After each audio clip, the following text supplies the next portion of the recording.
Y después de muchas pruebas el diagnóstico fue: José Ignacio, el bebé no llega al año. Yo, desde los 16 años, mi cuerpo no es autónomo. Yo vivo trasplantado, vivo con una máquina y me muero en una semana. Necesitas que tengo una cosa importante que decirte. Me siento y me dice: te voy a cortar las 2 piernas en menos de 2 años. Entonces, a día de hoy, ¿cómo estás? Bien, o sea, a nivel personal estoy fenomenal y físicamente estoy probablemente en el peor momento de mi vida. Y no me preguntas si me voy a morir, me preguntas cuándo. O sea, ya tiene claro que yo me muero. Y uno de los días que estaba, mal no, lo siguiente, me dice: papá, ¿te vas a morir hoy? Y entonces, claro, mi respuesta no fue no, porque digo, si me muero, la vida no es bonita. Y estás los mejores años de tu vida trabajando y matándote para luego estar sin fuerzas al final y vas perdiendo gente, pero sí que la hacemos bonita nosotros. Es muy infantil el no pensar en la muerte, no prepararte, porque va a llegar. Si yo no supiera que después de mi vida hay una vida mucho mejor, yo probablemente estaría a favor de la eutanasia. No sé lo que hay después de la vida, pero yo creo que cuando estamos aquí, la libertad individual sobre sí mismo es quizás lo más importante. Yo no estoy de acuerdo. En el juramento hipocrático, el médico está para salvar vidas. Un médico no está educado ni preparado, ni su misión es para acabar con vidas.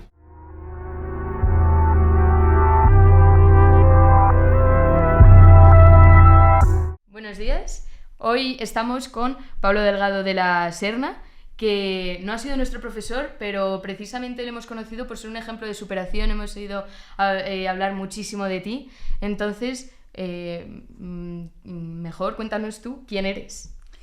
Bueno, yo me presento, hay muchas formas de presentarnos, de una forma muy simple. Yo he sido hijo, hermano, marido y padre. Es la forma más cronológicamente en ese orden. Y bueno, soy profesor de fisioterapia, soy doctor en fisioterapia, soy mentor, porque hice el máster de acompañamiento también. Hago algo de investigación, luego paso consulta de fisioterapia de la mandíbula y el oído, una cosa muy especial. Sí, me lo contó mi hermano. Y doy conferencias sobre sufrimiento, motivación, liderazgo. Ese soy yo, más o menos. Soy una persona enferma desde nacimiento y bueno, pues eso es una mochila que me ha enseñado mucho también. Sí, justo de hecho estuvimos hablando ayer que mi madre dio precisamente una charla contigo sobre el sufrimiento. Entonces, ¿por qué eres un ejemplo de superación? ¿Cuál es tu diagnóstico?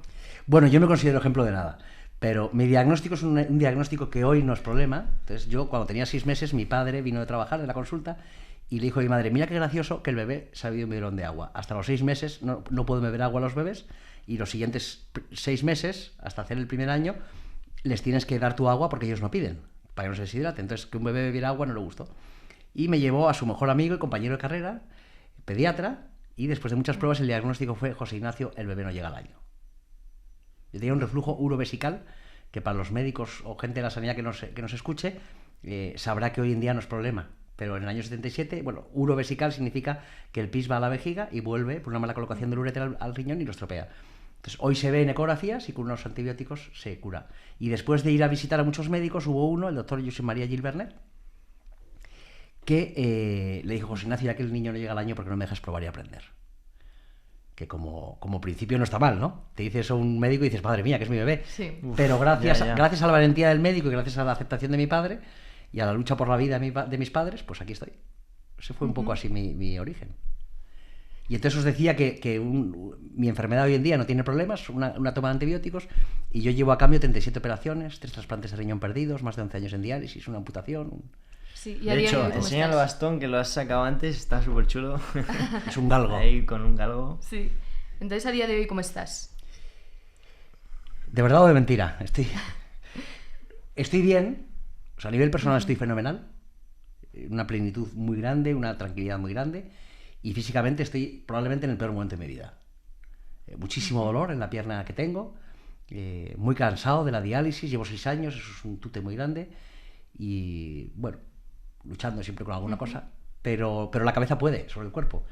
Entonces la actitud es el motor principal del cuerpo. Sí, o sea, a mí me sorprende mucho porque te seguimos también en redes y a veces cuentas pues las cosas que te pasan y eso, y me sorprende porque yo siempre he asociado el dolor físico y el malestar con un poco una pérdida de vitalidad. O sea, estás mal y entonces estás triste, pero...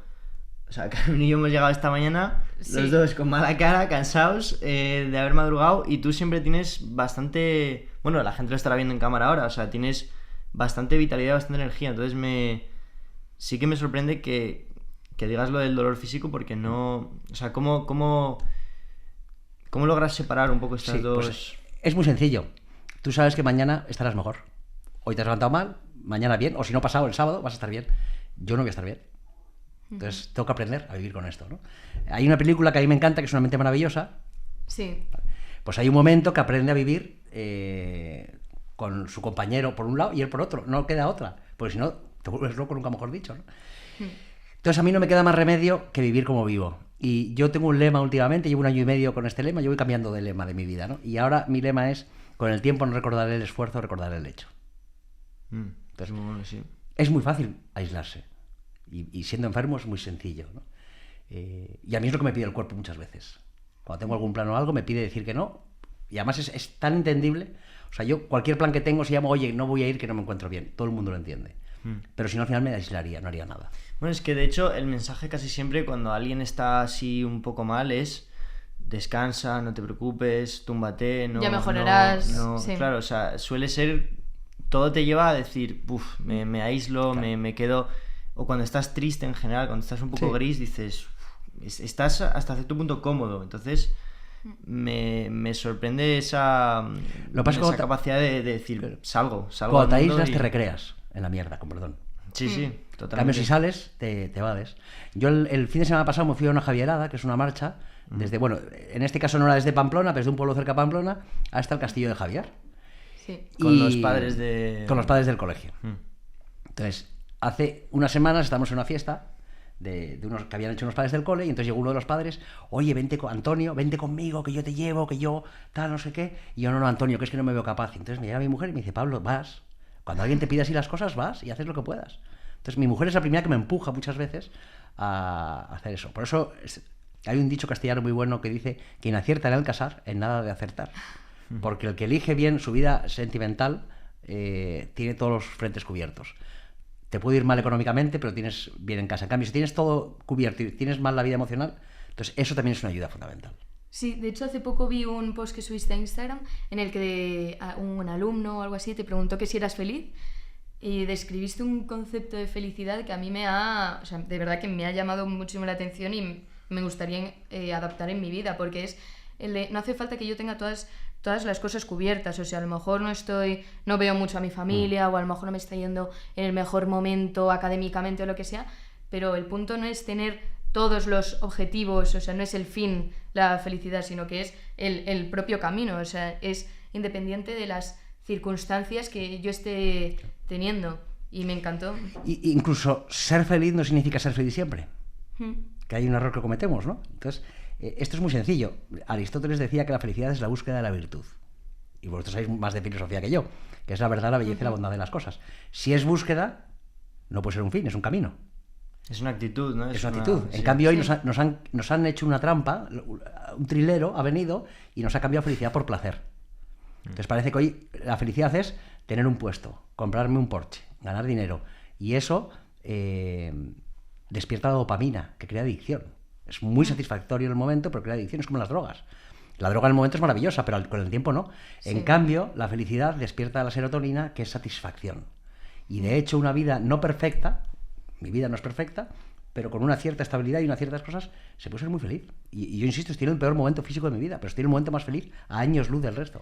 ¿Cómo te ha afectado la enfermedad a lo largo de tu vida? Es decir, ¿ha habido un momento en el que tú tenías una vida relativamente normal y después has tenido que aprender a lidiar con ello? ¿O todo esto es algo que has podido incorporar desde que eras niño? Porque imagino que a alguien que le pasa algo repentino cuando es adulto y ya ha vivido una vida completamente normal, tiene que ser algo muy gordo el tener que aprender a lidiar con ello. Pero ¿cómo ha sido en tu caso? O sea, para mí hay dos ramas distintas, ¿no? Una facilitadora, que es que yo he nacido con este problema. Entonces yo, en mi cabeza desde bebé, estaba la palabra diálisis y trasplante. O sea, era algo obvio que yo iba a pasar por eso, ¿no? Entonces, ya te facilita, hay parte de la aceptación que está. Luego ha habido dos momentos muy importantes. Uno con 16 años y otro con 43. Con 16 años yo sabía que iba a entrar en diálisis, pero el médico, bueno, yo tuve una adolescencia... ¿La diálisis qué es exactamente para...? Ahora lo explico. Vale. Yo me imagino que es algo normal, ¿no? Y estoy viendo que pasa en mi hija. Ha tenido que madurar mucho en algunos aspectos por la enfermedad de su padre, por la mía. Entonces, cuando eres muy maduro antes de tiempo en unas cosas, yo creo que eres muy inmaduro en el resto.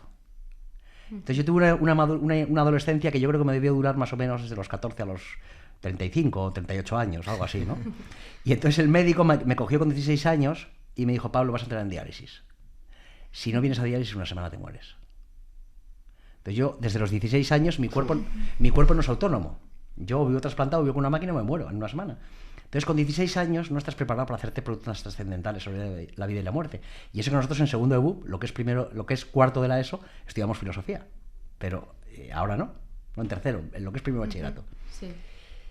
Entonces, eso es un shock muy grande, ¿no? Con 16 años tienes que estar pensando en la chica que te gusta, en la copa que te vas a tomar, en el partido del Madrid, no en si te mueres Y ahí hubo un punto de inflexión muy importante. Y ahí se tambaleó mucho mi fe, mis cosas. Lo que pasa es que tuve la suerte de tener una gran familia y unos grandes amigos que me apoyaron. Y que en mi entorno todo el mundo había normalizado mi enfermedad. Entonces eso ayudó mucho. Me preguntabas por la diálisis. Realmente se llama terapia renal sustitutiva, TRS, ¿no? Entonces puedes tener diálisis peritoneal en el peritoneo, que es el espacio que está entre la piel y las tripas. Ahí se mete un líquido especial y por ósmosis, que es una filtración de sustancias, sale un líquido sucio. Y otra es hemodiálisis. Hemo es prefijo de sangre. Entonces yo tengo aquí un catéter, sale la sangre de la máquina, la limpia de sustancias tóxicas y de líquido sobrante, porque yo no hago nada de pis, y vuelvo al cuerpo. Y otro momento importante en mi vida, y para mí fue el más crítico a nivel emocional, fue a los 43, bueno, entre los 42 y los 43, hay un día que nunca se me olvidará, 7 de junio del año 2020, de repente me llega un médico y me dice, siéntate que tengo una cosa importante que decirte. Me siento y me dice, te voy a cortar las 2 piernas en menos de 2 años. Te quedas muerto, ¿no? Y luego está el 2 de febrero del año 21, que es cuando me cortan la primera pierna. Y la otra estamos luchando, llevo pues 4 o 5 operaciones para intentar salvarla. En teoría está perdida, pero estamos manteniéndola, que es mucho. Y entonces eso sí que son 2 momentos muy críticos. Lo de no verse entero, yo hablé con muchos psicólogos y me dijeron, nunca estarás preparado a no verte entero. Y yo decía, tampoco será para tanto. Bueno, pues la semana pasada, vistiéndome, cogí el calcetín y me la llevé al muñón. Y encima te sientes, dices, eres tonto. Llevas ya 4 años y medio y todavía... Sí. Pues se olvida, ¿no? Y un día estaba jugando en el salón con mi hija y me lanzó una pelota, chuté mejor que Mbappé, pero no tenía la pierna puesta y la pelota siguió.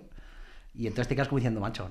Sí. Entonces, bueno, son mis 2 momentos, la adolescencia y el corte de la pierna, son mis 2 momentos peores.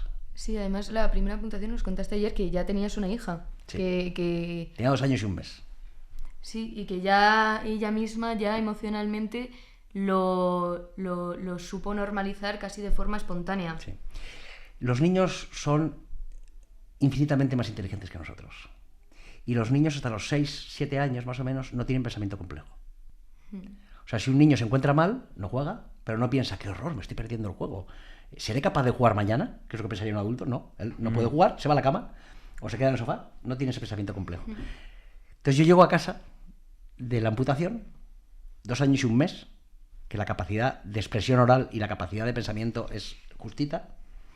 Y según me ve, se pone a sonreír. Y me dice, papá, nota pie, nota pupa. Y se pone a aplaudir. Y ahí, si te decía que fue uno de los momentos más duros de mi vida, eso fue uno de los momentos mejores, empezó mi recuperación psicológica con ese comentario. No me habían creado un problema, me lo habían quitado. Pero tiene que llegar un moco de 2 años y 1 mes a enseñarte de la vida, ¿no? Sí, yo cuando nos contaste esto, me recordó mucho también a lo que había sido mi infancia, porque...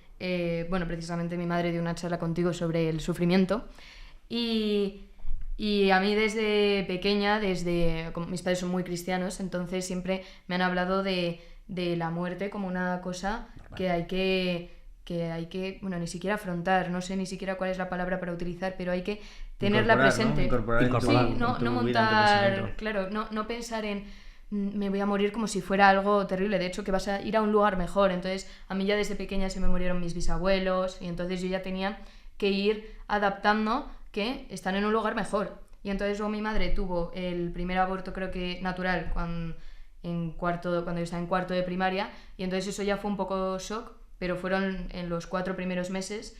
Pero el segundo ya teníamos preparada la habitación, teníamos ya todo preparado, y entonces cuando nos dijeron eso, que se había muerto el niño, para mí fue como si es que se me murió un hermano. Entonces me llama mucho la atención porque precisamente el duelo no lo viví en primero de la ESO, que fue cuando fue el segundo aborto, sino que el duelo lo he vivido ya más de mayor, porque en ese momento lo adapté y lo integré perfectamente en mi vida. Me parecía una cosa, de hecho, pensé que estaba en un lugar mejor y que yo siempre iba a tener a un hermano viéndome. Y el duelo lo pasé a lo mejor hace 3 años, Claro. que dije, esto que ha pasado, y entonces me empecé como a sobrepensarlo y realmente he tenido mucha más inteligencia emocional, tal y como has dicho, cuando era más pequeña que ahora. Incluso la propia enfermedad de mi madre, que tal, me cuesta mucho más afrontarlo ahora que antes. Y hay una serie maravillosa, yo hace mucho tiempo que no la veo, bueno, no es una serie, son unos dibujos, que para mí es una genialidad, que son los Simpson. A mí me siguen encantando. Entonces, Sí. yo no los veo porque no tengo tiempo, pero tú ves los Simpson de joven y te hace gracia Bart. Y ves los Simpson más de mayor y te hace gracia Homer. Es una genialidad. Sí. Y cada uno entiende lo que puede. Adaptado, por eso unos se ríen con el niño, otros se ríen con el adulto. Pero nosotros cuando hay un problema en casa, tenemos la teoría de que Amelia es pequeña, pero no es tonta. Entonces le contamos las cosas tal y como son. Sí. Sin colorear y sin pintar y sin recortar. Tal y como es. Y ella entiende lo que puede.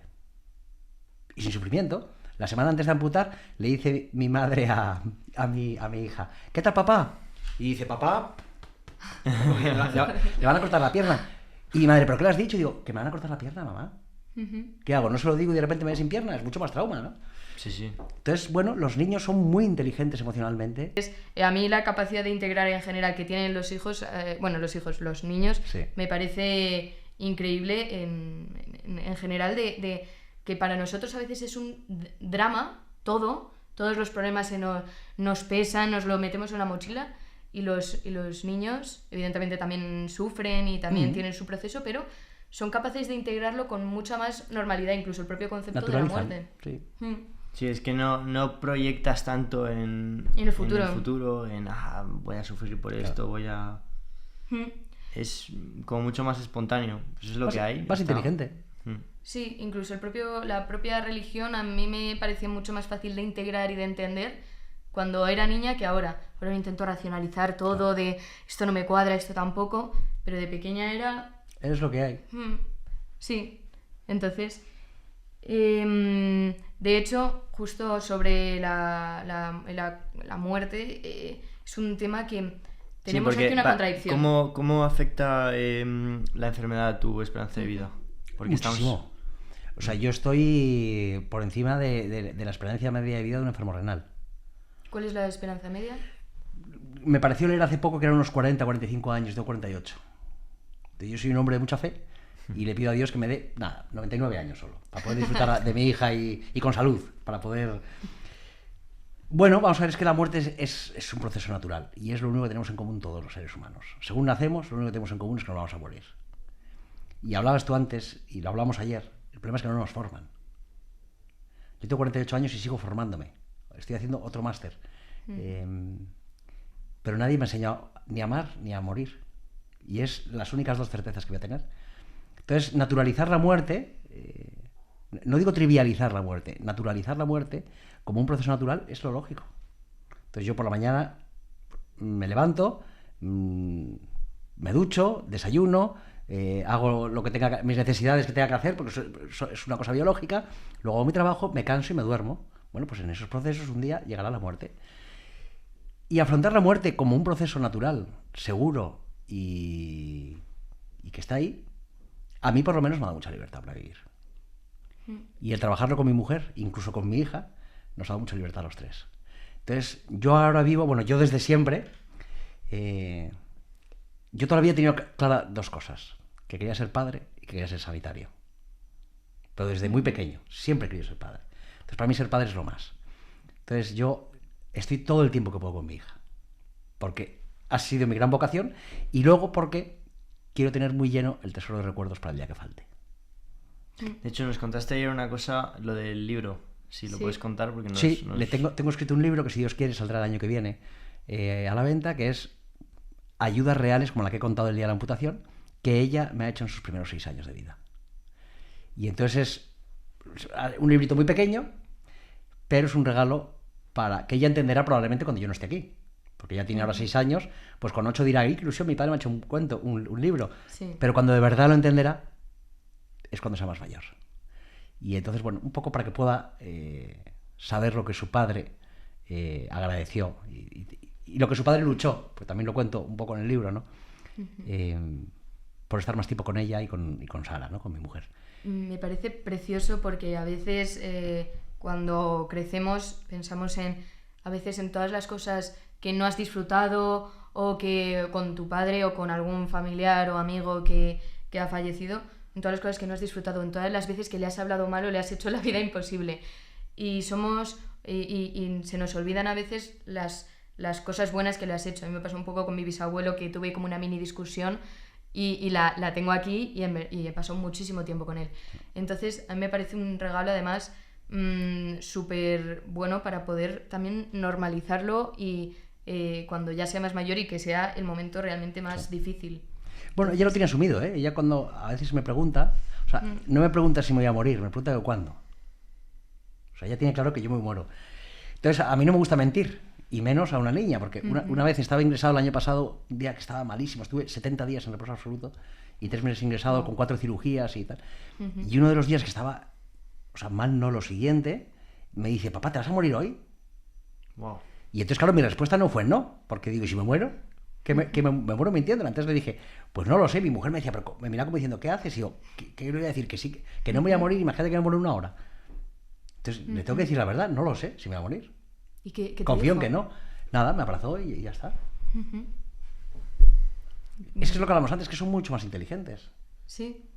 Yo, esos meses que estaba ingresado, ella, en los primeros 10 segundos de entrar a la habitación, veía si me habían pinchado, si me habían cambiado el suelo, si me habían puesto... O sea, hacía un escáner rápido y lo veía rápidamente.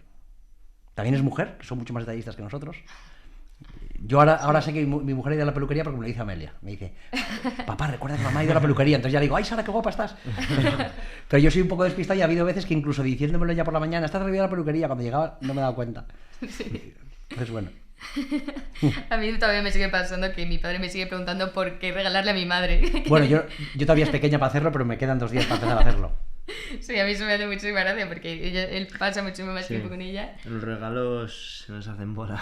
Sí, a mí me hace gracia a veces en Navidades o tal. Mi padre, cuando nosotros abrimos los regalos, nos mira y yo sé que él también está viendo a ver qué nos han regalado. Porque él todavía no lo sabe. Con los regalos hay un problema, y en esto son mucho más inteligentes las mujeres que los hombres. El regalo no es lo que yo creo que te gusta, o sea, lo que a mí me gustaría para ti, que es un poco como regalamos los hombres. Yo veo algo y digo, qué bonito, seguro que a Sara le encanta, realmente me está gustando a mí. Sí. O sea, el regalo tiene que ser lo que le guste a Sara. Y en eso tenéis mucha más capacidad vosotras. Nosotros somos 5 hermanos. Cuando llegábamos a casa, solo... 5 hombres. No, 4 chicos, Vale. 4 chicos muy seguidos y luego la niña 8 años después de mí. Ostras. Yo soy el pequeño de los chicos. Solo por cómo dejábamos las llaves a la Seguro entrada. que la habéis cuidado mucho. Sí. Bueno, mi hermano mayor vivió muy poco con ella porque se casó muy joven, pero vamos, sí, la hemos tenido muy cuidada. Lo que os decía, por cómo dejamos las llaves a la entrada de la casa, mi padre, ¿qué tal? Bien, bien. Seguía leyendo el periódico y mi madre venía, ¿qué te ha pasado? O sea, solo por dejar las llaves sabía si estabas mejor o peor. O sea, al final las mujeres sois de una forma y los hombres somos de otra y es así. Sí, de hecho a mí me llamó la atención cuando hablamos de cómo afronta un hombre y una mujer la muerte del contrario. Del contrario, sí, me estaba yo liando. Y por ejemplo, cuando una mujer, cuando al marido le dicen es probable que se muera tu mujer en el embarazo, ¿a quién salvas? ¿A quién en el momento en el que tengamos que tomar una decisión? Y el hombre, el primer instinto es salvar a mi mujer y el de la mujer es salvar a Puedo tener niño. más hijos, pero mujer tengo esta. Sí.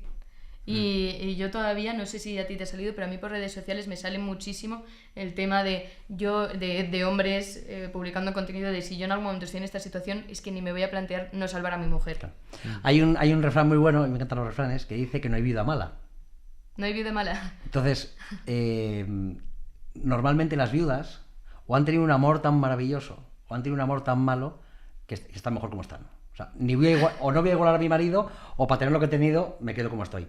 Y la mayoría de los hombres no están bien solos y se casan. O sea, es más fácil que un viudo rehaga su vida que una viuda. Entonces, no hay viuda mala como diciendo la que aparezca me viene bien. Porque...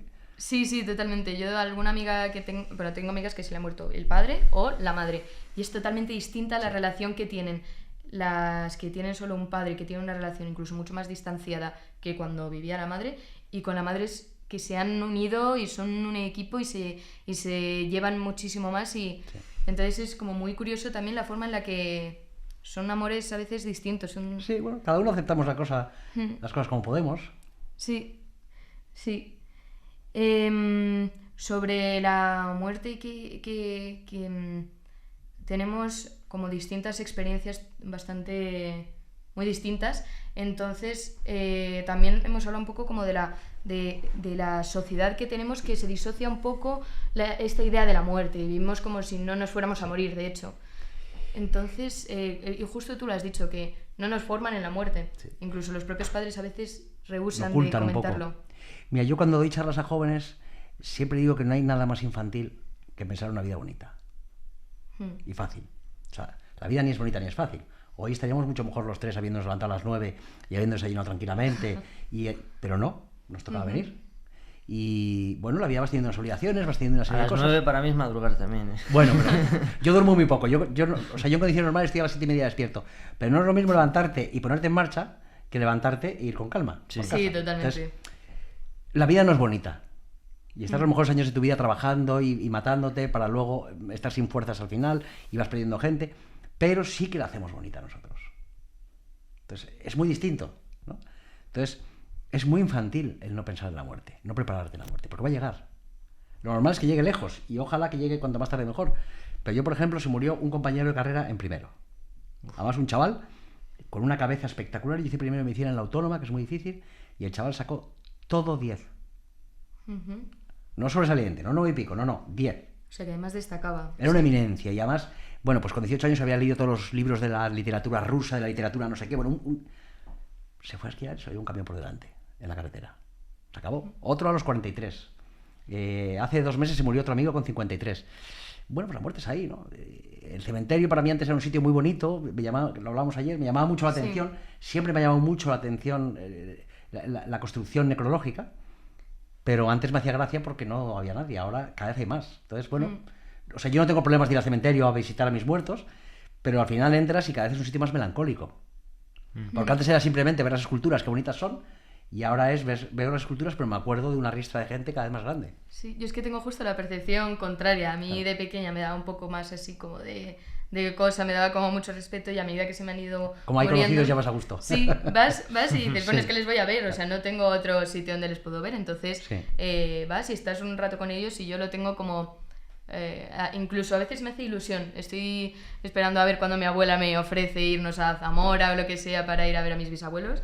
Entonces, esto tuvimos como una conversación ayer, Hugo y yo, sobre que aquí vemos una contradicción, porque claro, vivimos como si no fuéramos a morirnos también por este hedonismo del placer instantáneo, de la felicidad por momentos, pero en realidad también estamos un poco en la cultura de la eutanasia. Entonces... Sí, o sea, hay un término para entrar un poco en política que es cultura de la muerte, que se usa así un poco en los medios más conservadores para describir el tema de la eutanasia, del aborto, estas cosas. Pero, claro, ¿qué piensas tú de esto, lo primero? Bueno, yo lo tengo clarísimo, no tengo ninguna duda. ¿De qué nos quejábamos? De las barbaridades del siglo XX. Lo que estamos haciendo ahora. Los enfermos no valían. Los que no producían para el Tercer Reich no valían. Los niños que nacían mal no valían. Eso es lo que hacía Hitler. O sea, los judíos era algo más que molestaba. No estoy justificando, ¿eh? Sí. Claro. Es lo que estamos haciendo ahora. Pero es lo que estamos haciendo ahora. O sea, los niños con síndrome de Down están en peligro de extinción. Wow, eso sí que en Holanda conozco una familia que tiene un niño con síndrome de Down y es el único de toda la ciudad. Claro. Entonces, es una locura. Entonces, y además todo empieza por degeneración del lenguaje. Aborto suena muy mal. Interrupción voluntaria del embarazo es otra cosa. Pero yo le vuelvo a dar el interruptor y el embarazo sigue. No. Lo he cortado. No lo interrumpo, lo corto. Pero interrupción suena mejor. Si yo hablo de zoofilia, suena mal. Si hablo de amor entre especies, ya no suena tan mal. Eso no lo había escuchado. Claro. Entonces, si yo hablo de pederastia, suena fatal. Si hablo de amor entre generaciones, ya no suena tan mal. Sí. Entonces, empezamos cambiando el lenguaje y luego cambiamos el hecho. La muerte digna, para mí, no es morir antes. La muerte digna será morir en mi cama si puedo, con el menor dolor posible y con Sara y Amelia una a cada lado. Eso será una muerte digna. Entonces nos venden que digno es el morir antes, porque eso es la eutanasia. Entonces, Dios me libre... Pero tú no crees... Bueno, perdona. Dios me libre de juzgar a las personas. O sea, yo juzgo el hecho. Juzgo el aborto como concepto y la eutanasia como concepto. Sí, claro, aquí estamos hablando del hecho. Yo he conocido personas que han abortado. Obviamente no conozco a nadie que haya usado la eutanasia, pues ha muerto. Sí. Conozco personas que han abortado y no conozco ninguna que esté satisfecha con su decisión. Ninguna. Entonces, ojo con lo que estamos enseñando. Entonces, está ahí, quiero decir, son cosas que están, ¿no? Y yo entiendo que no todo el mundo tiene que llevar la enfermedad como yo la llevo. Y tiene que ser muy difícil vivir una enfermedad llevándola mal, porque no es fácil llevándola bien. Entonces nunca juzgaré a un enfermo que utilice la eutanasia. Pero sí juzgaré, por ejemplo, a unos políticos que hacen la ley de eutanasia deprisa y corriendo, en mitad del COVID, sin hacer una ley de paliativos, como Dios manda. Pues si hubiera una ley de paliativos con una carga económica suficiente, nadie se quiere morir. Eso totalmente. Si tú una persona que tiene mucho dolor y que está muy desesperada, le das unas herramientas, la solución, claro, si das unas herramientas para evitarle ese sufrimiento, automáticamente te dice que no quiere morir. En Estados Unidos, una vez fui a una charla, no voy a hablar con precisión porque no me acuerdo con precisión, pero entendí como que había dos tipos de eutanasia, una automática que te la ponen y otra que son unas pastillas que te vas tomando y llega un momento que te mueres. Sí. La gente que coge las pastillas, el 95% no las usa. Pero esto es como el que deja de fumar. No, yo llevo mi paquete de tabaco, pero no lo uso. Me da paz llevar aquí el tabaco, ¿no? Pues tener las pastillas para cuando quiera me voy, me da paz. Pero no lo uso, porque nadie se quiere morir. Que son graduales, dices. Son graduales. No nos queremos morir. Y Ramón Sampedro, que fue el que abrió el tema de, os acordaréis, de la película Mar Adentro. Sí. En los años 90, él probablemente no se quería morir. Estaba desesperado. Y encima lo habían convencido, o se había autoconvencido, lo que fuera. Pero probablemente si alguien le hubiera dado unas herramientas para vivir mejor su vida, no se hubiera querido morir. Porque... ¿Sabes cuál es la peli? No. A mí es que me pareció... Es un chaval que se tira de cabeza en el mar, es un gallego, con no sé cuántos años y se queda tetrapléjico. Entonces solo puede mover la cabeza. Entonces llega un momento que dice que no es vida, tal, y al final consigue, no sé si fue cianuro o qué, que unos amigos le pusieron un vaso de cianuro y él se lo bebió, de tal manera que... Bueno, el juicio no sé en qué acabó, pero sé que se les consideró cómplices. No sé si tuvieron que pagar con cárcel o algo así, o se les eximió, por el caso que era, pero le dieron un bote con algo, no sé si hacían o qué, y él se lo bebió y se murió. Pero él quería. Él quería. Vale. No, es que no. Sí. Vale. O sea, Sí, no fue un caso muy mediático de por qué esta persona tiene que vivir. Entonces... Además, toda su familia estaba en contra de que... O sea, bueno, no me terminé la peli. Pero la familia en general estaba bastante en contra de que él se muriese, o sea, suicidase, no sé cómo decir la palabra. Yo es que decir, son conceptos que no puedo entender, o sea, hay una rama ideológica, o creo que utilizar la palabra política, que le encanta la muerte del ser humano. No toques un huevo de tortuga, no toques un lagarto, no toques un no sé qué. Ahora están volviendo a sacar el tema de los derechos humanos de los simios. No, mira, pues si son derechos humanos de los humanos, será derechos de los simios. Entonces, que te quieras cargar al hombre tan fácilmente y no puedes tocar ni un animal, hombre, hay una incongruencia. No digo que haya que pagar palizas a los animales. ¿Pero tú crees que parte realmente de esa? O sea, yo... Es un tema ideológico, sin duda. O sea, yo tengo una cosa clara. Si yo no creyera en lo que creo, que es en Dios, si yo no supiera que después de mi vida hay una vida mucho mejor, yo probablemente estaría a favor de la eutanasia. ¿Para qué vivir todo lo que voy a vivir si el día que me muera acabo en la nada? Yo creo que la lógica parte de poner la libertad primero del individuo. O sea, aunque sea una solución horrible, el que la última palabra la tenga el sujeto que está viviendo esa realidad. O sea, claro, pero si tú hay que poner todos los medios posibles. Claro que tu familia te quiere vivo, claro que puedes tener concepciones de la vida espirituales, o sea, todo eso está claro que está ahí, pero yo creo que no sé lo que hay después de la vida, pero yo creo que cuando estamos aquí la libertad individual sobre sí mismo es quizás lo más importante. Yo no estoy de acuerdo. Entonces mi libertad individual me dice que puedo robar, que puedo... O sea, quiero decir, llevado al extremo, mi libertad individual está por encima. Es que una cosa es libertad y otra cosa es libertinaje. Entonces, bueno, pero ahí está lo de la libertad. Mi libertad termina donde empieza la Sí, del pero otro. Evidentemente, si se trata de robar o algo así, pero Sí. es decir sobre tu vida. O sea, evidentemente tiene pero un no, impacto sobre... No, pero me implica a mí. Imagínate que yo soy médico.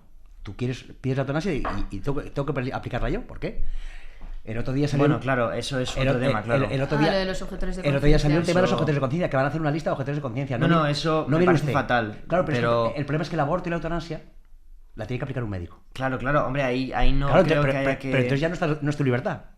Bueno, pues, si el médico no la quiere aplicar, no me parece bien que Pero- la tenga que aplicar. O sea, ya cada uno... Pero entiendes Pero algo- si hay hay un médico que sí la quiere aplicar, Pero entonces no se le voy a llamar médico. En el juramento hipocrático, el médico está para salvar vidas. Un médico no está educado ni preparado, ni su misión es para acabar con vidas. Entonces, es la libertad del individuo, entonces mi libertad implica la tuya. Que tengo, y entonces, si en un hospital no hay objetores, son dos objetores de conciencia, que es de lo que se están quejando pero hace también poco. hay una eutanasia que puedes aplicarte a ti mismo, ¿no? Si soy tetrapléjico, no puedo. O que Ramón puede hacer Sa- un familiar. Claro, una cosa así. Ramón- Ramón San Pedro, precisamente. si no le hubieran puesto el botecito con una pajita, él no se hubiera podido morir nunca. Entonces, Ya, es que bueno. lo de la libertad individual es muy... O sea, que decir, tú tienes la libertad para saltar de un séptimo y matarte. Eso sí que es libertad. Pero en un hospital que te tenga que aplicar a alguien algo, ya no es tu libertad solo. Sí, de hecho hubo un Es caso que también hace poco de un marido No, claro, con pero- su mujer, que creo que la mujer estaba discapacitada y le pedía todos los días que se quería morir, y al final el hombre le hizo caso, y creo que hubo un juicio porque también se consideraba como en un marco legal un poco cuestionable. Entonces yo entiendo Eso la parte se de... considera casi homicidio, ¿no? Porque Sí. no... Es violencia de género. y entonces... Pero yo Pero el problema, o sea, lo yo- siento mucho, pero yo no puedo evitar sentir que es un buen marido. Porque es que te lo está pidiendo tu mujer Ya, pero y es al que- final... Pero, ¿y si mi mujer me pide que hagamos un trío, también está bien? Digo, porque lo estoy llevando al ridículo, aposta, ¿eh? Sí, O sea, sí. quiero decir, la libertad de uno es un concepto muy bonito, pero la libertad de uno es que a veces atañe a otros. Si mi mujer se quiere morir Ujú. y yo no quiero que se muera, ¿qué libertad estamos poniendo en juego? Es que yo creo que es más importante su decisión. ¿Por qué? Es su vida. Mi hija y yo sufriríamos un montón, Sí, siendo su está- vida. no, es que está también claro, me parece sí. un poco O también sea, egoísta por parte de los otros. O sea, yo estoy yo haciendo- no puedo decidir por tu vida. Yo estoy haciendo abogado del diablo, ¿eh? O sea, por Sí. ejemplo, lo que, Sí, dices tú, sí, lo, o sea. lo que dices tú de egoísmo de los otros, el típico abuelito que está hecho polvo, no sé qué, ay, que no se muera, no, hombre, que se muera ya y descanse. Entonces, ahí sí que hay egoísmo. Pero lo otro es que tú te estás quitando de en medio. Es que es un tema muy delicado. Entonces, yo nunca juzgaré a una persona porque creo que la libertad de la persona es... Y el mal es el hecho, pero no la persona. Pero hemos entrado en una dictadura tan grande de las víctimas y de las libertades que es horrible. Decía Chesterton que cuando a una persona le convences de que sus deseos son sus derechos, cualquier persona que no cumpla sus derechos será su enemigo. Entonces, una cosa es que yo me quiera morir, otra cosa es que puedas. A mí me hubiera gustado medir un 80 y ser millonario, y no soy ni una cosa ni la otra. Y mi libertad me la han cortado. Yo soy como, leía una vez en un chiste en internet que me hizo gracia, yo soy una persona transeconómica, porque soy un pobre en cuerpo de rico. Entonces, me están cortando mi libertad, ¿no? Y yo vivo en un piso, no vivo en un chalet en Monteclaro, que me encantaría. Me están cortando mi libertad. Lo estoy llevando al ridículo, ¿eh? No estoy... Sí, claro. Pero lo que quiero ver es que efectivamente la libertad de la persona es... Yo en ese sentido soy muy liberal. La libertad de la persona... Pero tiene que haber unos conceptos claros. O sea, hace 50 años estaba claro que robar era malo, estaba claro que era una cosa... Y ahora hay gente que oye, no, hombre, si roba para comer, está bien. No está bien. No está bien. Aunque el mundo sea injusto, no está bien. Entonces, yo es que creo que es un concepto muy peligroso el de la libertad. Sí, pero en este caso, en el de la eutanasia, yo no considero tanto que sea libertinaje. Creo que el valor de la propia vida, de la concepción que tú tengas sobre tu propia vida, si yo en algún momento estoy en un estado en el que no pueda ni moverme, quizás ojalá no me pase, pero... Claro, pero ahí estamos jugando a ser dioses. Prefiero... Yo soy creyente y practicante. Sí. El Señor de la vida y de la muerte es uno. No es cada uno en su vida, es Dios. El problema es que muchas veces no nos paramos a encontrar un sentido. Yo no entiendo el porqué de mi enfermedad. De hecho, creo que como personas, como seres humanos, no estamos capacitados para entender los porqués. Los veremos en el cielo, veremos la foto entera de nuestra vida y diríamos, era para bien. Pero ¿Hemos buscado un para qué?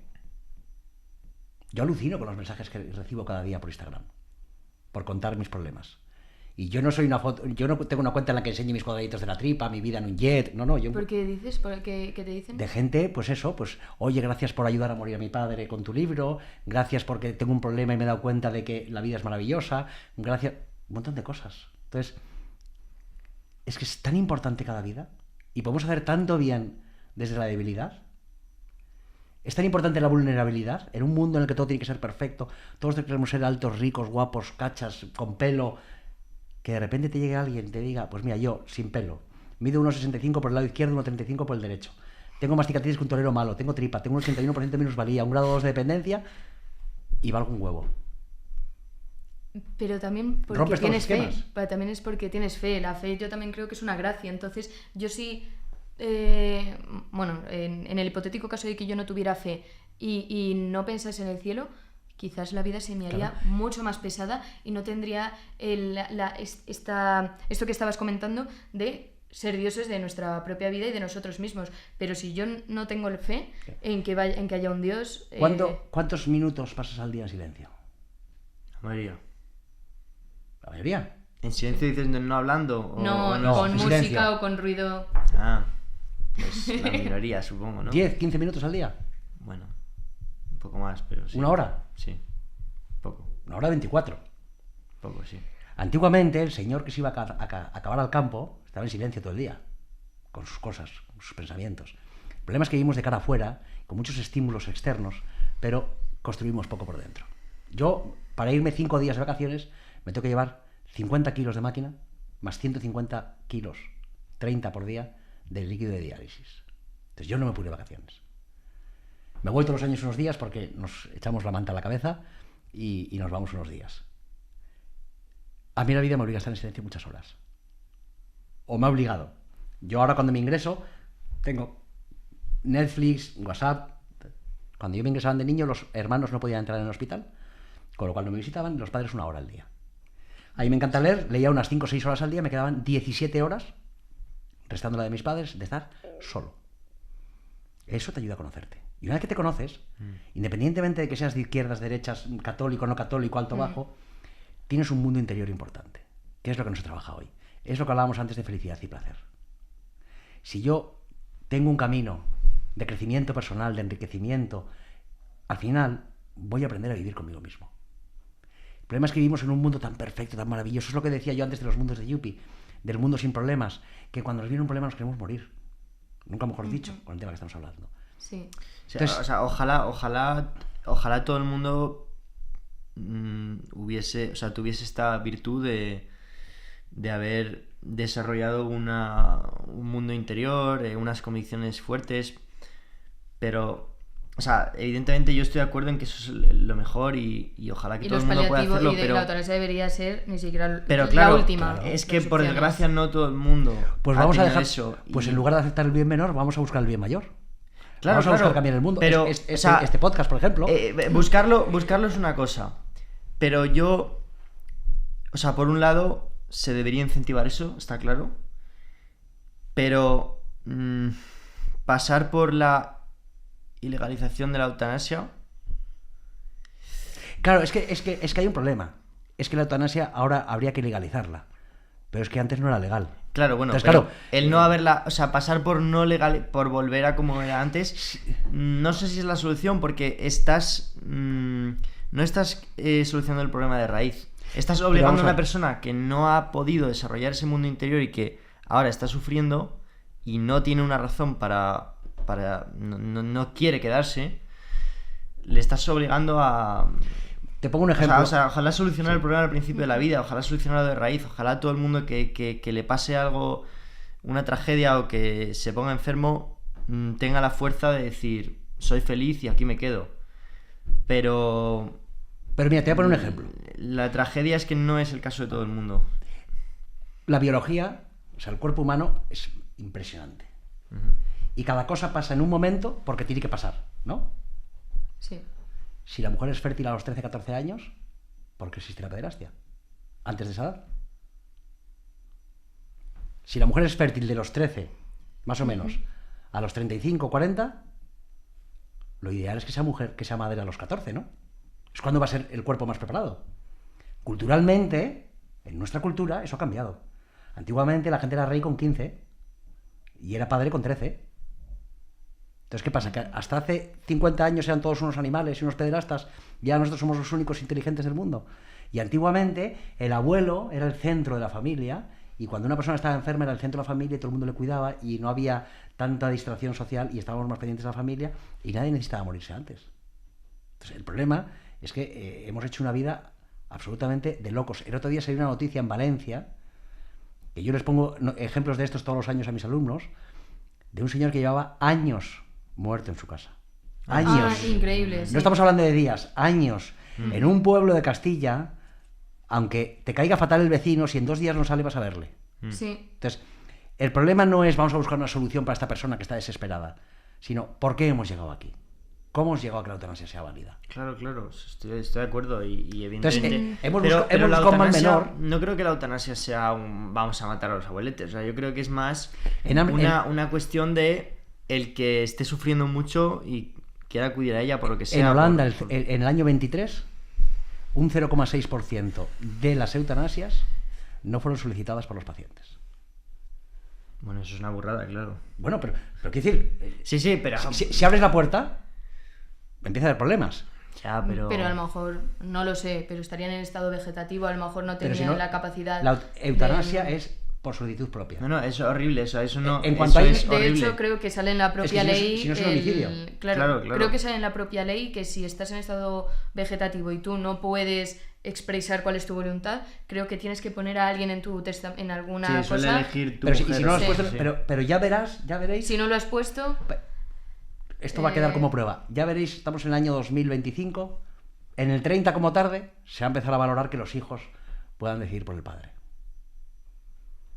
Entonces, ¿hasta qué punto un padre con mucha pasta que no se muere, curiosamente se pone malo venga, eutanasia? No, o sea, me estoy yendo al ejemplo ridículo, pero Sí. ya veréis, pero ya veréis bueno, como de aquí a 5 eso... años se empieza a valorar el que decían los hijos. Queda como prueba esto. Y si queréis nos apostamos una cena. Es el problema de estas cosas. O sea, cuando empiezas a quitar la parte más humana y más profunda de las cosas, al final, esa practicidad de, no, pues ahora esto me molesta y me lo quito, ahora no sé qué, ahora no me gustan las orejas y me las pongo esta, ahora no me gusta el no sé qué y me lo pero. ¿Y dónde está la persona? ¿Dónde está tu valor? ¿Dónde está el aceptar? O sea, que es que... Claro, por eso digo que sobre los abuelos... la libertad está muy bien y efectivamente es un valor muy importante, pero a lo que quiero llegar es que estamos, en lugar de fomentar la libertad del hombre, lo que estamos haciendo es que no sufra. El transhumanismo... Ay, bueno, pues venga, esto me molesta, el niño me molesta, me lo quito. Hombre, a lo mejor tienes que haber pensado cuando te acostaste con tu novio, o con tu amigo, o con tu amiga, o con quien fuera. O sea, no sé si entendéis. O sea, decir, la libertad está muy bien, pero la responsabilidad va por delante. Si yo voy haciendo un imbécil con el coche borracho, atropello a alguien, me voy a la cárcel. Y luego no se puede decir, joder, pobrecillo, su padre, familia ejemplar y un profesor maravilloso. Ya es que fue un imbécil. Una vez en su vida, pero fue un imbécil. O muchas, pero... Entonces, las cosas tienen consecuencias. Entonces, yo no sé... Pero la eutanasia no se trata de eso. O sea, no se trata de haber cometido un error y que... Pero yo estoy convencido que el 99,9%, fíjate lo que digo, de las personas que van a utilizar la eutanasia, si se les aplicaran unos buenos paliativos, no habría problemas. Ojalá tenga razón y ojalá se hoy en día una apliquen persona... esos paliativos y nadie recorra a la Claro, eutanasia. O sea, eso evidentemente es imposible estar en desacuerdo con eso. Porque... Mira, una persona que va a abortar hoy en día en España, tú no le puedes hablar de otras opciones, legalmente. Con la ley del aborto que hay, tú no le puedes decir, oye, ¿sabes que hay esta asociación que te va a ayudar a mantener a tu hijo y te va a dar comida y tal? No puedes hacerlo. Y la ley de paliativos, si en lugar de hacer una ley de eutanasia se hubiera hecho primero una ley de paliativos, porque si hubieran hecho una ley de paliativos no hubiera funcionado y dices, bueno, pues vamos a usar otra cosa. El 99,9% de la gente no se quiere morir.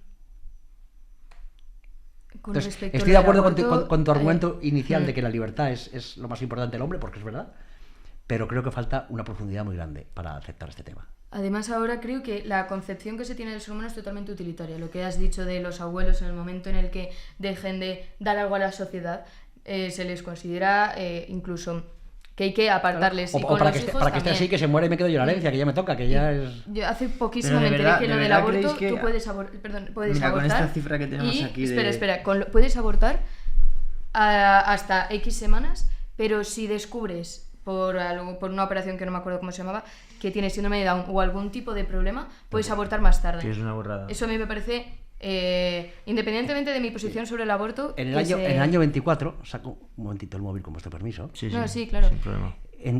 Alrededor de un 20-25% de los embarazos fueron interrumpidos.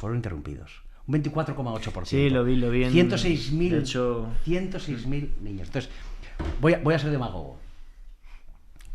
Si necesitamos 1 millón de personas en España porque faltan trabajadores, en 10 años los tenemos. Si no los matáramos.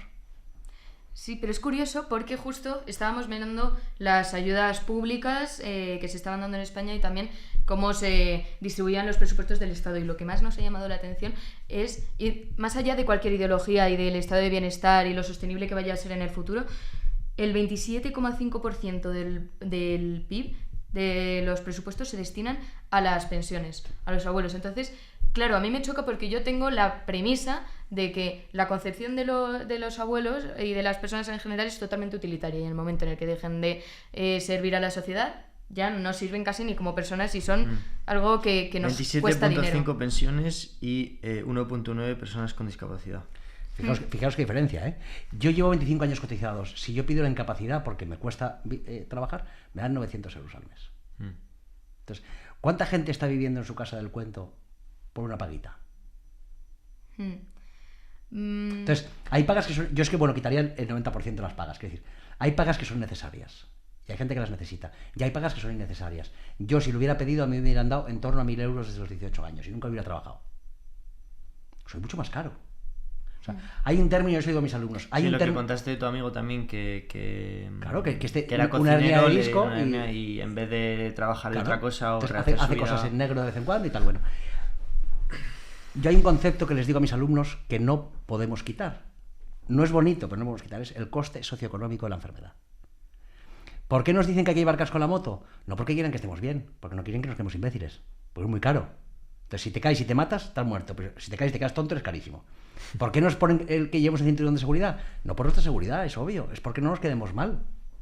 De hecho, creo que los paliativos también van por ahí. Claro, entonces... Es bastante más barato una eutanasia que aplicar paliativos, porque estás gastando dinero en alguien para que viva poco más. Claro, pero yo prefiero que se lo gasten en paliativos a que se lo gasten en lo que se lo gastan algunos ministros en casitas de luces o en coca o en irse a esquiar o lo que sea. Entonces, fijaros lo bien que va España, dentro de un orden. O sea, nuestro poder adquisitivo ha disminuido en los últimos años, lo que era, pero comparado con muchos países del mundo vivimos muy bien. Imaginaos que se usara bien el dinero y no se robara. O sea, seríamos una potencia mundial. Pero aún así es muy curioso que se destine una cuarta parte de los presupuestos a los abuelos. Pero es la pirámide poblacional. Sí. Sí, totalmente, pero que aún así se siga. De hecho, escuchamos ayer que se ha subido, de hecho, como un 8%. Sí, ayer las estuvimos en el Congreso. Bueno, Sánchez nos explicó que las pensiones eran completamente sostenibles y que todo iba bien. Y que se había subido durante este gobierno. Cosa que no es verdad, porque han tenido que pedir un préstamo desde septiembre a diciembre para pagar las pensiones. Un préstamo que pagarán nuestros nietos. Entonces, claro. Quiero decir, la imprudencia y la demagogia son muy caras. Entonces, no es viable. En el año 75, cada 4 trabajadores mantenían un pensionista. Hoy, entre 2 y 1,8 mantiene un pensionista. Eso no es viable. Y el estado de bienestar, tal y como lo conocíamos, es mentira ya. De hecho, yo soy la primera generación que vivo peor que mis padres. Vosotros, peor aún. No sé si tenéis casa, pero si no tenéis casa, va a ser prácticamente imposible que tengáis una casa. A no ser que heredéis muy bien o ganéis mucho dinero. Claro, nuestra propia. Claro, entonces hay que analizar. Entonces, hay que ser objetivos. Entonces, esto de, no, las pensiones son viables. Hombre, si te está diciendo todo el mundo y está todos los países de Europa tomando medidas porque no son viables las pensiones, no vamos a ser nosotros los listos del grupo que sí que lo son viables, ¿no? Pero a lo que íbamos con esto es que... Claro, estamos totalmente de acuerdo en que no es sostenible. Hombre, es por motivos electorales seguro, pero Hombre, se dedica bastante recursos a... Pues eso, a estas personas. Entonces, no, pero se destina más a desempleados que a defensa, o sea... Claro, no, pero hay que analizar los datos. Vamos a ver. Hasta el martes, hoy es jueves, ¿no? Hasta el martes había tres niveles de dependencia. ¿Vale? La persona con un nivel 3, que es una persona que necesita ayuda para todo, le daban entre 380 y 520 euros. ¿Puedes explicar esto de lo que nos dijiste ayer de que necesitas ayuda para 3 cosas del... O sea, es está bastante interesante. la dependencia, el nivel 1, que necesita ayuda para alguna actividad básica del día a día. El nivel 2, que necesita al menos ayuda para 2. Y el nivel 3, que necesita... Actividades básicas, por ejemplo, asearse, comer, transporte, por ejemplo. Sí. Vale. ¿Vale? Y el grado 3 es el grado que está una persona encamada, ¿no? Entonces, una persona encamada, o sea, mi abuelo, os pongo otro ejemplo que le pongo a mis alumnos, tenía 52 personas que le podían cuidar. Mi padre tiene 27. Yo tengo 2. Quiero decir, de mí para abajo, ¿no? Familiarmente. Sí, claro, sí. Familiarmente. Si mi abuelo estaba encamado, tenía 52 personas que podían hacer un turno, con lo cual te tocaba 3 horas al día. Bueno, que 3 horas al día, 3 horas a la semana. Mi padre tiene 27, a lo mejor te toca, pues eso, 1 hora al día, cada 2 días. A mi mujer y mi hija, si yo estoy encamado, les toca 12 horas a cada una. Con 580 euros, ¿de verdad piensas que es una ayuda para una persona que tiene una persona encamada? Que necesita 3 turnos de enfermería, o 2 si quieres, tú te quedas por la noche, y necesita un montón de ayudas económicas, yo me hago diálisis en casa. No da para nada. Entonces, el porcentaje puede sonar muy bonito, son un montón de millones de euros, pero ¿dividir entre cuántos? No, en términos de discapacidad es verdad que y en términos de discapacidad es muy poco, es que no sé cuántas personas habrá discapacitadas. Era más en torno pero... a la conversación de los ancianos, sí. todo eso, pero sí, me gusta más el tema. O sea, quiero decir, al final la pensión, esto es el modelo de una estafa piramidal. Sí. Yo te doy un dinero y tú después me lo darás. ¿Lo que yo te doy es lo mismo que me das? Nunca. Los primeros abuelos, con Franco no había IRPF. Los primeros abuelos que cobraban pensión no habían aportado. Entonces realmente mi dinero se lo están dando a otro y luego cuando yo llegue me darán el dinero de otro. Entonces como cada vez hay menos gente, las pensiones proporcionalmente cada vez van a ser menor. Con lo cual yo voy a dar un dinero X y a mí me van a dar X entre lo que sea. Volviendo a lo de la discapacidad, lo de discapacidad 33%, ¿eso qué es? Porque lo veo por hay las unos partes. niveles, tú según la enfermedad que tengas te van dando un grado de discapacidad y entonces a partir de 33 se supone que eres minusválido oficial. Pero eso es diferente a lo de nivel 1, nivel 2. Eso es dependencia. Ah, vale, dependencia. Uno es discapacidad, vale. Otro es dependencia. Vale. Entonces, todo dependiente es discapacitado, pero no todo discapacitado es dependiente. Vale. Sí, mi tía, por ejemplo, es discapacitada, pero no es, claro, no es dependiente, claro. Dependiente va una persona a tu casa, hace un estudio, ve la casa. O sea, nosotros tuvimos una entrevista como de 2 horas. Con una persona. Dijiste ayer que se tardaba mucho eso en. Se tarda mucho en darlo y tal, ¿no? Sí. Entonces, bueno, tú ¿Y tienes. el porcentaje cómo se calcula eso? Depende, hay unas. Al final es todo pura estadística, entonces hay unos baremos. Esta enfermedad suma tanto, esta enfermedad suma tanto, esta enfermedad suma tanto. Vale. Entonces va sumando. Yo tengo un grado muy alto, 81, no porque tengo una enfermedad muy grave que me hace estar al 81, porque está mucho peor que yo una persona con Parkinson avanzado, sino porque yo tengo muchos pocos que sumados dan un mucho. Es que suena muy arbitrario a veces, claro. Lo de discapacidad 33, sí. que sí. A mí la primera vez que me lo dijo 33 mi por tía un no nivel, entendía vamos a ver, nada. 3%. Claro, decir, entiendo cómo se calcula, pero el colesterol suena raro porque dices, ¿qué significa una persona 100%? ¿Qué significa una persona...? Una persona que está encamada tiene el 100%. No, digo ¿qué significa una persona 0%, quería decir en este caso. Que no tienes ningún problema. Claro, pero... Tú eres 0%. Pero es Bueno, creo que ya se calculan cosas como la vista. Yo si utilizo Sí, gafas ya tengo un poco pero de... no que utilizo gafas, si tengo X número de dioptrías. O sea, si tú tienes 1,5 no eres discapacitado. ¿Ves mal? Punto. Sí. Entonces, quiero decir, hay unos niveles mínimos para alcanzar discapacidad en cada parte. Entonces, luego si sumas, si tienes un problema de oído, más un problema de... vas sumando. Entonces, bueno, las ayudas que hay son muy pocas, pero, por ejemplo, os contaba antes, no sé si terminé de decirlo, a mí, yo hubiera podido tener 1.000 euros al mes desde los 18 años. Soy una persona que no hubiera trabajado, probablemente hubiera tenido problemas emocionales, problemas de adaptación, y 1.000 euros al mes, que es pasta. Yo, en cambio, cotizo el 2%. O sea, prácticamente todo lo que gano es para mí. Yo aporto muy poco a la seguridad social. Pero ya no me tienen que pagar. Pero no restas. Claro. Y encima soy productivo. Generas... Y enseño alumnos, curo pacientes. O sea, es decir, soy productivo para la sociedad y no gasto. Pues mucho mejor. Entonces, lo que decía de las paguitas y de todas esas cosas, yo, la persona que lo necesite de verdad, no solo darle, y se puede aumentar el dinero, pero que haya gente viviendo del cuento por ahí, pues no me gusta. Y luego también hay 4.1 en desempleados, que bueno, ahí habrá historias personales que a lo mejor si lo necesitan, evidentemente no quiero juzgar, bueno, hay gente, pero es muy probable es que un mucha porcentaje gente... bastante alto porque se destina más dinero a los desempleados que a la defensa en España. Ya nos están llamando la atención Trump y aún así estamos destinando... Yo conozco una persona que una vez hablando con ella decía, hombre, es que yo para qué voy a trabajar, si voy a ganar 100 euros menos que estando en casa. Sí, es que es una burrada que... Entonces, o sea, a lo mejor hay que plantearse si el paro hay que bajarlo. Pero hay que decir... Sí, o hay gente, No sobre lo todo sé, en nuestra digo, edad, hay que que trabaja durante un tiempo para luego cobrar el paro. Claro. O sea, calcula cuánto tiempo tiene que estar trabajando para poder tener luego unos meses de paro y lo va... Vamos a ver, imagínate que yo vivo, o sea, en Madrid es inviable, imagínate que yo vivo en un pueblo, me da igual la comunidad autónoma, para que nadie se sienta mal, en un pueblo pequeñito con una casa que he heredado. Pues un pueblo pequeñito, con tener 200 euros al mes para comer, tengo bastante. Si yo trabajo 6 meses, Sí. 6 meses de paro, vivo. O con una discapacidad, ahí me dan 800 euros al mes en un pueblo de Segovia, que es lo que yo más conozco, y vivo como un marajá con 800 euros. Sí, de hecho ahora están Entonces- dando también ayudas si te vas a vivir a un Claro. pueblo, o sea que... Entonces hay gente que se junta con 1000... Me acuerdo una vez en Bilbao que detuvieron a un yihadista que no trabajaba desde que había llegado a España y tenía en diferentes ayudas 1.800 euros al mes. 1.800 euros al mes es una pasta. ¡Wow! Vaya salario. ya, Es ya. una pasta. Que eso Por lo estar en contaba. casa metido. Y Sí. encima siendo yihadista, ¿no?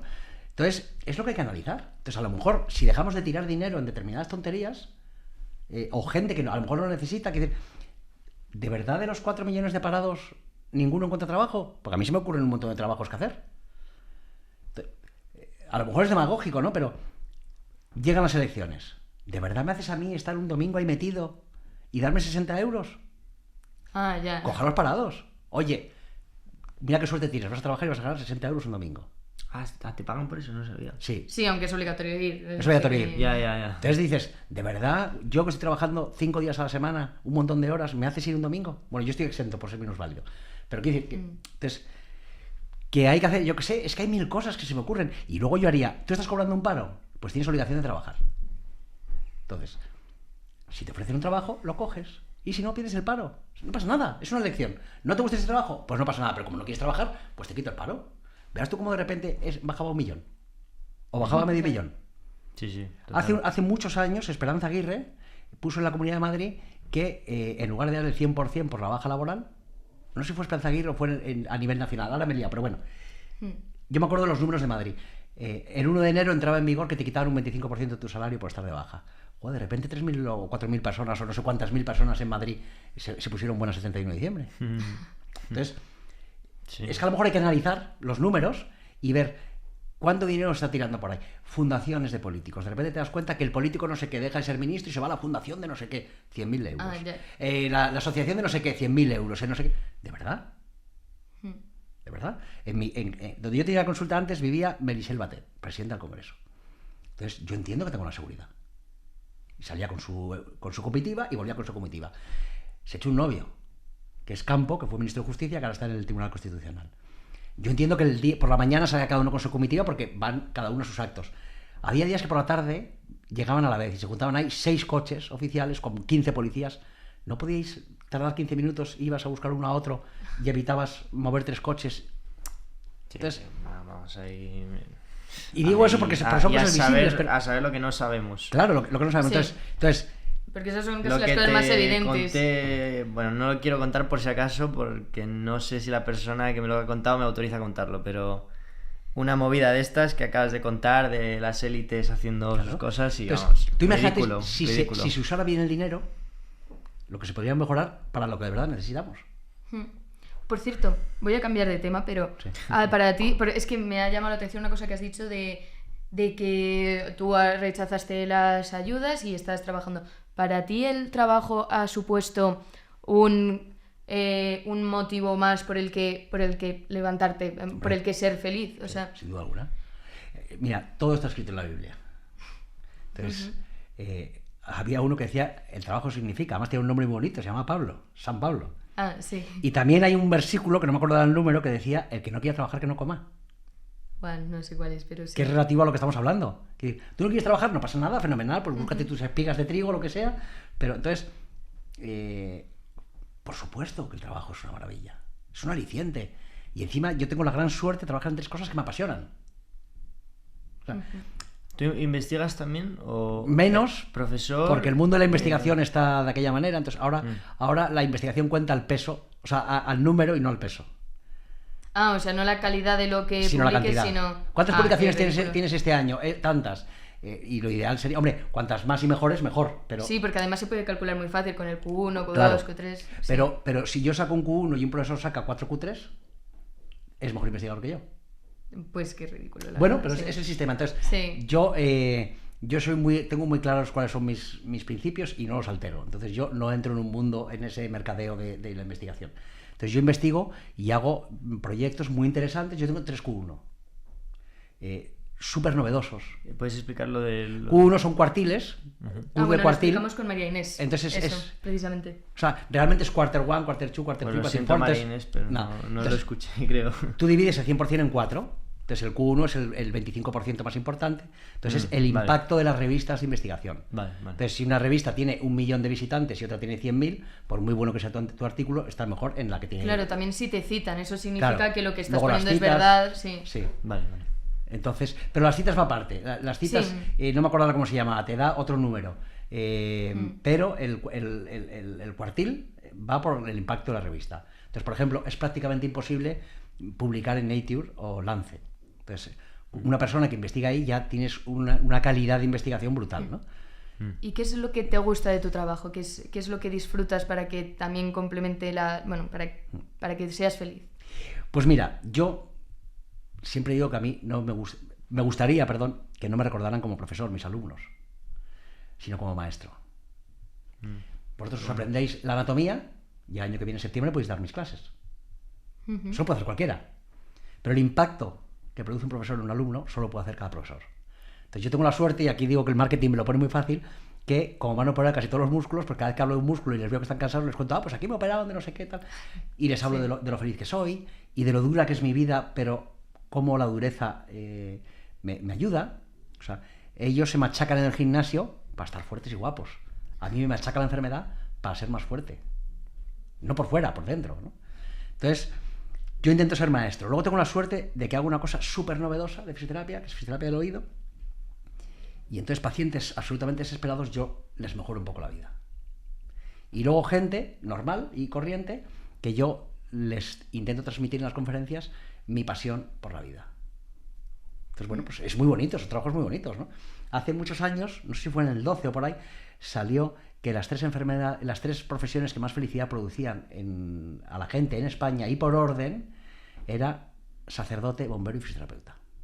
¡Wow! Qué mezcla, que no me la imaginaba. Pero fíjate, curiosamente, ninguno de los 3 va a ser rico, No.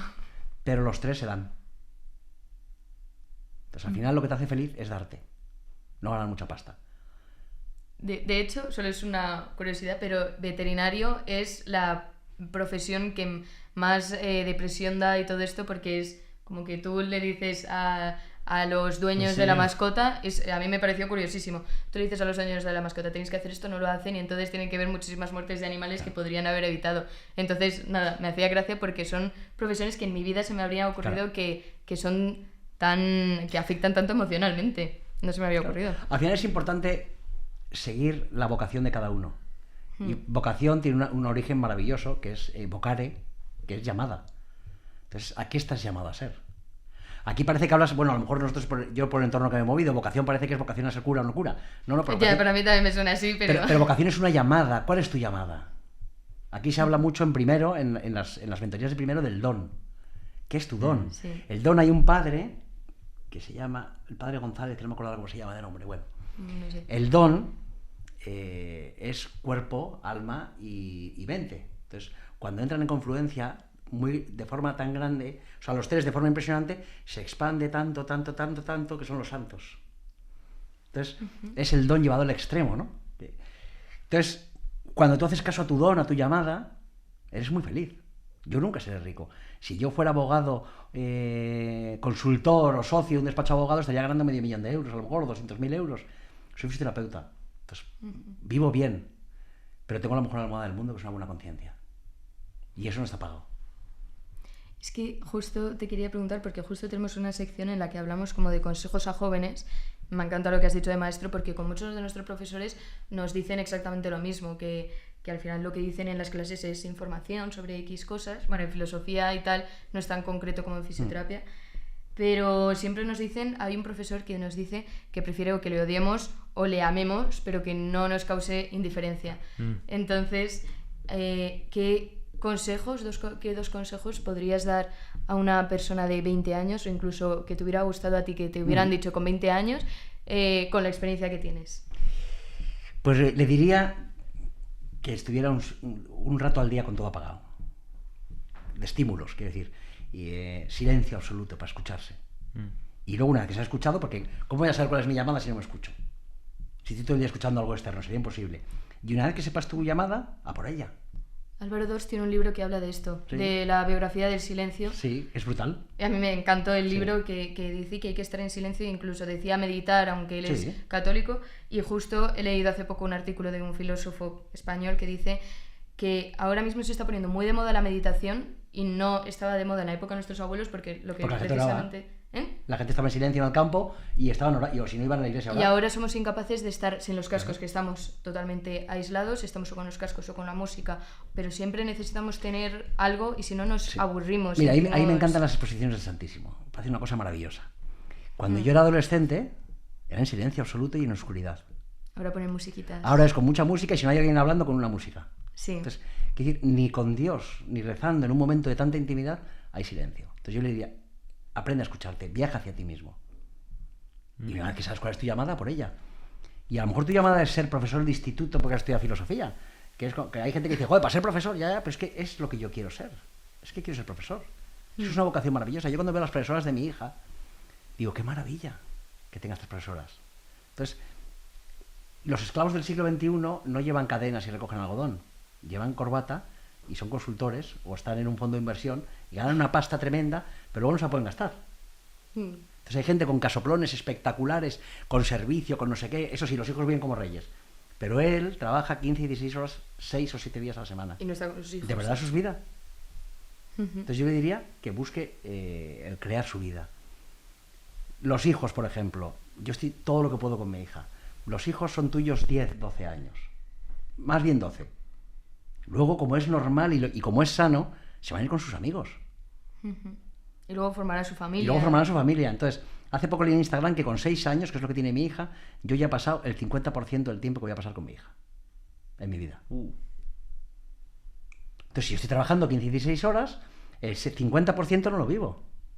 Entonces, yo salvo excepciones, todos los días ceno con mi hija. La he bañado cuando... Bueno, ahora ya se ducha sola, obviamente, ¿no? Pero en su época la bañaba. Todos los días juego un rato con ella. Si no voy a poder por la noche, por la mañana levantarnos. Entonces, eso ya no nos lo quita nadie, ¿no? Entonces, yo les diría que... Vamos a ver, vosotros ahora sois muy jóvenes, pero cuando empiezas a tener más vida en el espejo retrovisor de la vida que por delante, te das cuenta que las cosas materiales no quedan atrás. Atrás queda una mano, un abrazo, un beso. Entonces, está muy bien y es obligatorio salir de la carrera y querer comerse el mundo y ganar mucho dinero y ser el mejor. Es normal y es bueno. Pero luego no olvidemos que la vida es el camino y es las personas que nos acompañan y es, yo digo siempre los valores abstractos, ¿no? Amor. ¿Qué es el amor? Bueno, pues depende, ¿no? Pero es un valor abstracto. Quiero decir, el móvil yo lo puedo definir, el amor no, depende de cada uno, ¿no? Son valores abstractos. Nadie sabe lo que es, pero todos Claro, lo entendemos. el amor, la felicidad, la amistad, esos valores es lo que queda atrás. Entonces, cultiva lo que te va a llenar el día de mañana, no lo que te va a sobrar, ¿no? Eso es lo que le diría a un joven. ¿Cuál es la experiencia que ha hecho o sea, a mí me encanta el consejo, entonces, ¿qué experiencia has vivido para que este sea el consejo que nos das? Mira, yo siempre he querido ser sanitario. Siempre. Y siempre he querido ser médico. En mi casa hay muchos médicos. En COU, que es segundo de bachillerato, yo oigo hablar de fisioterapia. Ahora es un concepto muy normal. Antes no había fisioterapeutas prácticamente. Y no se oía hablar de fisioterapia. Y me flipó. Y entonces me llamó la atención el tiempo que pasa el paciente con el fisio. Y no con el médico. Entonces yo empecé primero en medicina, es lo que quería ser, ¿no? Y encima diplomatura o sea, fisioterapia era una diplomatura, el otro era una licenciatura. Pues hombre, medicina tiene más empaque que fisioterapia, ¿no? A nivel social, sonoro me refiero. Sí. Entonces yo empecé medicina y en febrero de primero decido que me cambio a fisioterapia. Y tuve un padre tan magnífico y tan magnánimo que en ningún momento me dijo, hombre, piénsatelo. Yo soy el único de los hijos que empecé medicina. Nunca me dijo, piénsatelo, haznos. Me dijo, muy bien, Pablo, tienes mi apoyo. Porque sabía que estaba haciendo mi camino. Sí. Pues muchísimas gracias porque a mí personalmente placer. me ha encantado la conversación. Sí, a mí también. Y es la primera bueno. vez que...